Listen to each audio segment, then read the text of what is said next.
Good morning आशीष, very good morning.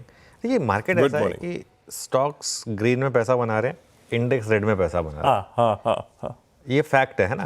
अगर आप index में शॉर्ट पोजीशन कैरी कर रहे हैं और स्टॉक्स में लॉन्ग पोजीशन कैरी कर रहे हैं, सेलेक्टिव स्टॉक्स में, तो मार्केट में पैसा बन रहा है। ये वो वाली मार्केट है जिसमें आप एक रिलेटिव स्ट्रेंथ वाले स्टॉक्स का पोर्टफोलियो बनाइए और निफ्टी को शॉर्ट कर दीजिए, वो ट्रेड काम कर रही है। खैर आज मार्केट के लिए मैं एक हेडर लेकर चल रहा हूँ, मेक और ब्रेक डे, उसको लेकर आइए ज़रा।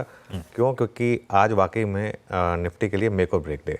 और हम शुरुआत करेंगे 23,000 वो एक चार्ट से, निफ्टी के टेक्निकल चार्ट से।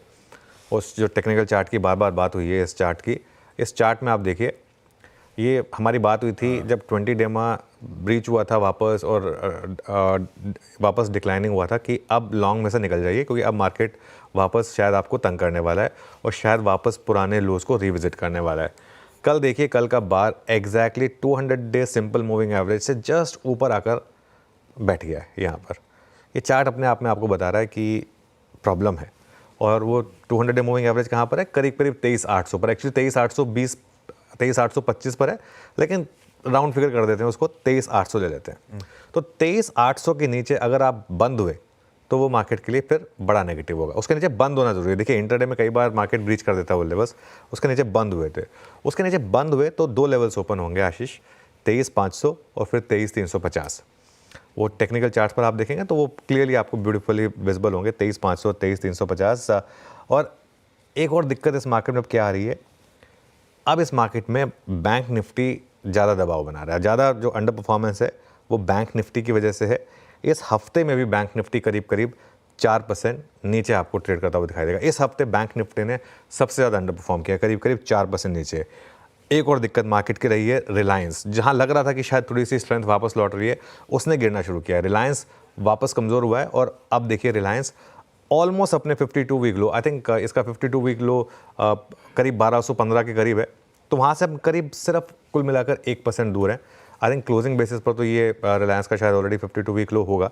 तो ये एक और दिक्कत है मार्केट के लिए कि रिलायंस, और लंबा चार्ट रख दीजिए रिलायंस का स्क्रीन पर। और यहाँ पर भी एक दिक्कत आ रही है, 1217 है, 1230 पर है। अब बेचारा एक अकेला आईटी क्या कर लेगा? वो पूरी अपनी तरफ से पूरी एफर्ट आईटी की तरफ से आ रही है। कल भी देखिए आप, आईटी ने कितनी शानदार आउट परफॉर्मेंस दिखाई, लोअर लेवल से रिकवरी हुई और मिड कैप आईटी में तो अच्छी खासी बाइंग थी। थोड़ा फार्मा सपोर्ट कर रहा है मार्केट को, लेकिन फार्मा एक बहुत बड़ा सेक्टर नहीं है। एटलीस्ट इंडेक्स पर फार्मा का कोई वेट नहीं है। कुल मिलाकर 2.5-3% का वेट है फार्मा का इंडेक्स पर। तो बड़े सेक्टर्स में सिर्फ एक सेक्टर है जो बुल मार्केट में है, वो है आईटी। इसलिए मैं कह रहा हूँ कि अकेला बेचारा आईटी क्या करेगा। खैर इंडेक्स में ट्रेडिंग वैसे आपको बहुत ज़्यादा पैसा बनाकर नहीं दे रही है, अनलेस आप शॉर्ट रहें, और अगर आपने शॉर्ट कैरी किया, और वो सबके बस की बात नहीं है, ठीक है ना। तो इसके लिए अपने आप को फोकस करें इंडिविजुअल स्टॉक्स में। इस हफ्ते मिड कैप सिर्फ 0.7% गिरा है, और अगर 0.7% इंडेक्स गिरा है तो मतलब आपने अगर ढंग के स्टॉक्स खोजे हैं तो अच्छा पैसा बना होगा। निफ्टी जबकि उसके सामने 3.3% गिरा है। तो कुल मिलाकर स्ट्रैटेजी वही रहेगी मार्केट में। निफ्टी में या तो आप शॉर्ट ऑन रैलीज की स्ट्रैटेजी रखें या उसको छोड़ दें, और इंडिविजुअल स्टॉक्स में अच्छी थीम्स ढूंढें और उस पर फोकस करें, जैसा कि आपने अपनी टीमों में किया है।